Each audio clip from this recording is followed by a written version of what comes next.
আমার বাড়ি আমার স্কুল নড়াইল অনলাইন প্রাইমারি স্কুলের পক্ষ থেকে সকলকে জানাই অনেক অনেক শুভেচ্ছা ও অভিনন্দন। সুপ্রিয় শিক্ষার্থী বন্ধুরা, কেমন আছো তোমরা? আশা করি তোমরা সকলেই সুস্থ আছো, ভালো আছো এবং নিরাপদে আছো। হ্যাঁ ছোট্ট সোনামণিরা, আমিও ভালো আছি, নিরাপদে আছি। ছোট্ট সোনামণিরা, তোমরা এই যে নড়াইল অনলাইন প্রাইমারি স্কুলে যে পাঠটি পরিচালনা করা হয় তোমাদের একটু সহযোগিতা করার জন্য, আশা করি তোমরা এই পাঠগুলো মনোযোগ সহকারে দেখছো এবং বাড়িতে বসে পাঠগুলো যে প্রত্যেক শিক্ষক বাড়ির কাজটি দিচ্ছেন তোমরা মনোযোগ সহকারে বাড়িতে বসে করছো। কি করছো তো? হ্যাঁ ছোট্ট সোনামণিরা, আমাদের শিক্ষা ব্যবস্থা যাতে থেমে না থাকে সেজন্য আমরা ঘরে বসে শিখি, এই অনলাইন কার্যক্রমের ব্যবস্থা করা হয়েছে। ছোট্ট সোনামণিরা, আজ আমি তোমাদের সামনে একটি নতুন পাঠ নিয়ে উপস্থিত হয়েছি। আশা করি তোমরা আমার সাথে পাঠটি উপভোগ করবে এবং নতুন কিছু জানবে। ছোট্ট সোনামণিরা, তাহলে আমরা দেরি না করে আজকের পাঠটি শুরু করি। পাঠের শুরুতে আমার ছোট্ট সোনামণিদের স্বাগতম জানাই। তোমাদের সাথে আছি যথারীতি আমি শিল্পী সাহা, সহকারী শিক্ষক, ৩০ নং ঘোষবাড়িয়া বন্ধবাড়িয়া সরকারি প্রাথমিক বিদ্যালয়, কালিয়া, নড়াইল। ছোট্ট সোনামণিরা, আজকে আমি আমার ২য় শ্রেণীর ছোট্ট সোনামণিদের জন্য প্রাথমিক গণিত বইয়ের একটি পাঠ নিয়ে উপস্থিত হয়েছি। তাহলে ছোট্ট সোনামণিরা, তোমরা এখন প্রাথমিক গণিত বই, খাতা আর কলম নিয়ে পাঠের জন্য প্রস্তুতি নিয়ে নাও। আমরা আনন্দ করতে করতে আমাদের গণিত বইয়ের একটি পাঠ অনুশীলন করব। ছোট্ট সোনামণিরা, আমরা পাঠের শুরুতে তাহলে একটি মজার ছড়া শুনি। ছড়া শুনতে আমাদের নিশ্চয়ই ভালো লাগে সবার। হ্যাঁ,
কেমন লাগলো ছোট্ট সোনামণিরা?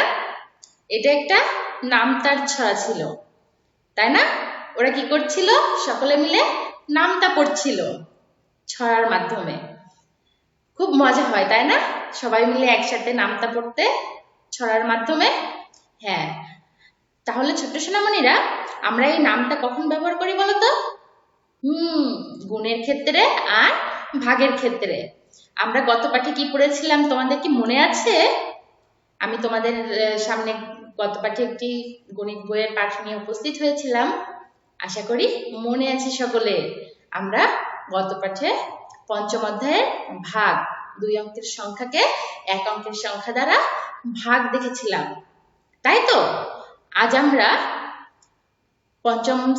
পঞ্চম অধ্যায়ের 63 ও 64 পৃষ্ঠার 2 অঙ্কের সংখ্যাকে 1 অঙ্কের সংখ্যা দ্বারা ভাগ আর পৃষ্ঠা নং 63, 64 আমরা আজ এটা দেখব।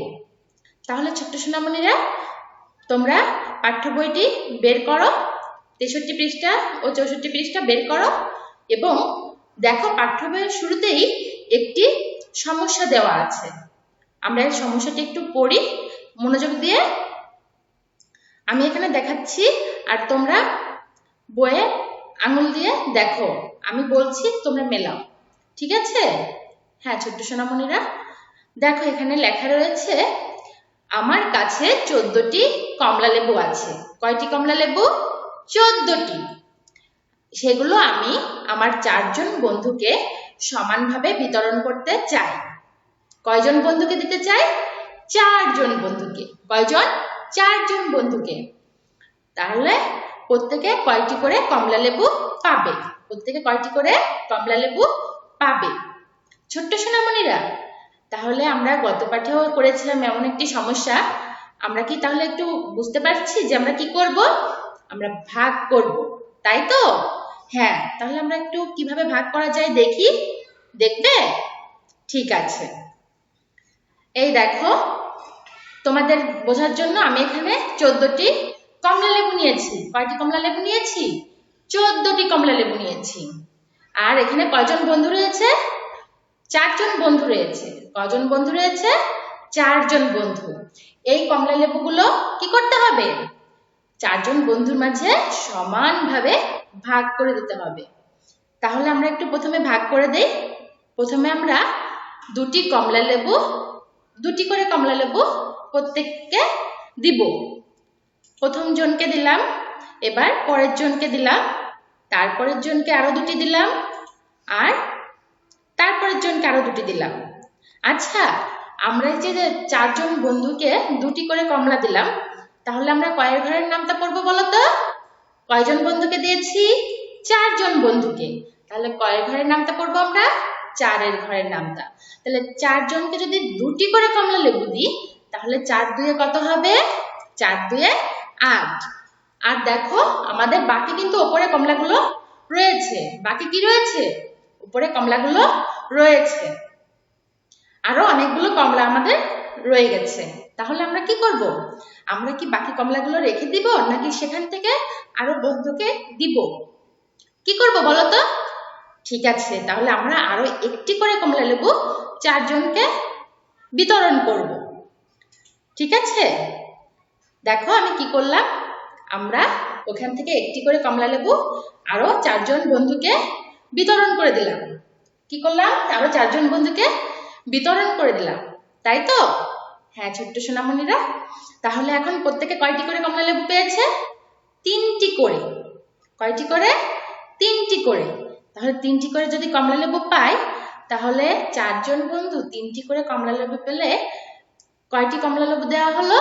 4 3 12। 4 3 12। ছোট্ট সোনামণিরা, তাহলে আমাদের অবশিষ্ট আরো 2টি কমলা লেবু রয়েছে। আমাদের অবশিষ্ট আরো কি রয়েছে? 2টি কমলা লেবু রয়েছে। আচ্ছা, ওই 2টি কি কমলা লেবু আমরা কাউকে দিতে পারবো? আমরা তো বলেছি সমানভাবে 4জনকে দিব। 2টি দিলে আরো 2টি কম পড়বে, আমাদের আরো 2টি কম পড়বে, তাই তো? তাহলে আমাদের ওই 2টি আমরা কি করব? দিব না, আমাদের কাছে রেখে দিব। ওই 2টি আমাদের কাছে রেখে দিব। আর প্রত্যেককে 3টি করে কমলা লেবু বিতরণ করব। তাহলে ছোট্ট সোনামণিরা, আমাদের কাছে 2টি কমলা লেবু রয়েছে, আর আমাদের 4 বন্ধুকে 3টি করে কমলা লেবু আমরা বিতরণ করেছি। আমরা এবার এই গাণিতিক বাক্যটি লিখতে পারি। কি লিখতে পারি?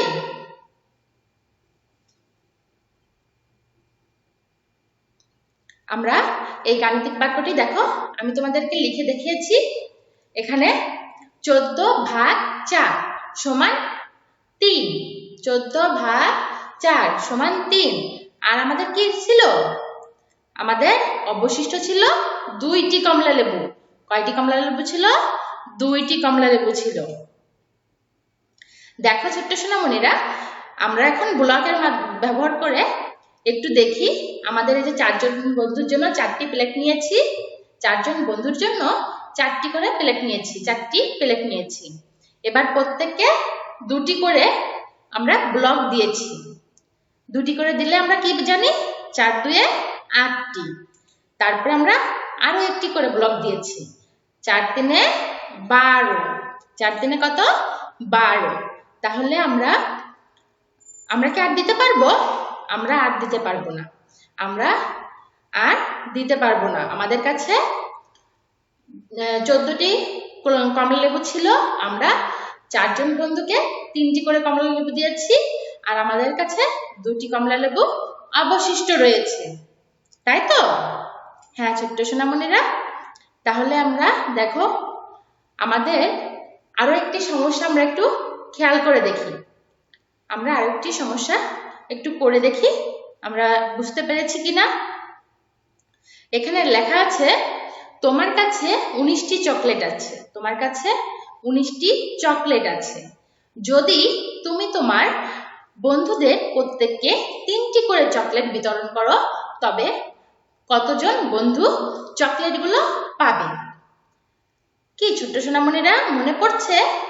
হ্যাঁ, ঠিক আগের মতোই আমরা যে আগে সমস্যাটি সমাধান করেছি সেই সমস্যার মতোই অনেকটা। তাহলে ছোট্ট সোনামণিরা আমরা একটু দেখি কিভাবে আমাদের বন্ধুদের 3টি করে চকলেট আমরা বিতরণ করব। আগেরবার বন্ধুর সংখ্যা দেওয়া ছিল, কমলার সংখ্যা বের করতে হয়েছিল, আর এখন আমাদের চকলেট দেওয়া আছে, কয়টি করে দিব সেটা দেওয়া আছে, আর আমাদের বের করতে হবে কি? বের করতে হবে কয়জন বন্ধুকে দেওয়া হয়েছে, কয়জন বন্ধুকে দেওয়া হয়েছে। দেখো আমরা এখানে কি করেছি, দেখো 3টি করে চকলেট বিতরণ করতে বলেছে, 3টি করে চকলেট বিতরণ করতে বলেছে। এখানে প্রথম জনকে 3টি, পরের জনকে 3টি, তারপরের জনকে 3টি, এভাবে করে 5জন, এভাবে করে কয়জন বন্ধুকে দিয়েছে? 5জন বন্ধুকে দিয়েছে। 5জন বন্ধুকে 3টি করে চকলেট বিতরণ করেছে। তাহলে 3 5 কত হয়? 3 5 15 হয়, 3 5 15 হয়। তাহলে তো আমাদের কাছে কয়টি চকলেট ছিল? 19টি চকলেট ছিল, 19টি চকলেট ছিল। তাহলে কি আমাদের কাছে আরো 4টি চকলেট রয়ে গেছে, আরো 4টি চকলেট রয়ে গেছে। তাহলে কি আমরা আরো একজন বন্ধুকে নিতে পারি? হ্যাঁ, আমরা আরো একজন বন্ধুকে 3টি চকলেট দিতে পারি। তাহলে আমরা কি করেছি? এবার 6 জন বন্ধুকে দিয়েছি। এবার আমরা 6 জন বন্ধুকে দিয়েছি। আগে 5 জন ছিল, এখন আমরা 6 জনকে দিয়েছি। একজনকে 3টি, তারপরের জনকে 3টি, তারপরের জন 3টি, তারপরের জন 3টি, এভাবে করে আমরা 6 জন বন্ধুকে দিয়েছি। তাহলে 3 6 কত হয়? তাহলে 3 6 কত হয়? 3 6 18, 18টি চকলেট আমরা বন্ধুদের দিয়েছি। তাহলে কয়জন বন্ধুকে দিয়েছি? তাহলে আমরা 6 জন বন্ধুকে 3টি করে চকলেট দিয়েছি, 18টি হয়েছে। আর আমাদের চকলেটের সংখ্যা কয়টি ছিল? 19টি। আমাদের চকলেটের সংখ্যা ছিল 19টি। একটি চকলেট আমাদের অবশিষ্ট ছিল, একটি চকলেট আমাদের অবশিষ্ট ছিল। তাহলে আমরা এটা একটু ভাগ করে দেখি তো। তোমরা আমার সাথে দেখো, আমরা এই ভাগটি আগেও শিখেছি, আমি তারপরেও তোমাদেরকে একটু করে দেখিয়েছি। দেখো এখানে কি করা হয়েছে? 3কে 19 দিয়ে ভাগ করা হয়েছে, 3কে 19 দিয়ে ভাগ করা হয়েছে। আর 19-এর ভিতরে 3 কয়বার গেছে? 19-এর ভিতরে 3 6 বার গেছে। 19-এর ভিতরে 3 6 বার গেছে। তাহলে 3 6 18। আমাদের কি হয়েছে? আমাদের 1 অবশিষ্ট রয়েছে, আমাদের 1 অবশিষ্ট রয়েছে। তাহলে আমরা কি বলতে পারি? আমরা কয়জন বন্ধুকে চকলেটগুলো বিতরণ করেছি? আমরা 6 জন বন্ধুকে 3টি করে চকলেট বিতরণ করতে পেরেছি, তাই তো? আর আমাদের একটি চকলেট অবশিষ্ট রয়েছে, একটি চকলেট অবশিষ্ট রয়েছে। তাহলে ছোট্ট সোনামণিরা আমরা কি বুঝতে পেরেছি যে আমাদের যে সমস্যাগুলো রয়েছে, আমরা এই সমস্যাগুলো এখানে কি সমানভাবে বিতরণ করা যাচ্ছে না, আমাদের হাতে কিছু সংখ্যা থেকে যাচ্ছে, তাই তো? আচ্ছা ছোট্ট সোনামণিরা, তাহলে আমরা কি একটা বিষয় লক্ষ্য করব? হ্যাঁ, একটু লক্ষ্য করি। আমরা ভাগের যে বিষয়টা, গাণিতিক বাক্য, এটা কোন সংখ্যাকে কি বলে আমরা এটা গত পাঠেও শিখেছি, তবে আজকে একটু তোমাদেরকে নতুন একটা বিষয় সম্পর্কে বলবো। আচ্ছা, এখানে যে গাণিতিক বাক্যটি লেখা রয়েছে 25 ভাগ 7 সমান 3, আর অবশিষ্ট থাকে 4, অবশিষ্ট থাকে 4। তাহলে এখানে যে 25কে যে ভাগ করা হয়েছে, এটা কি? 25কে যে ভাগ করা হয়েছে এটা হলো ভাজ্য।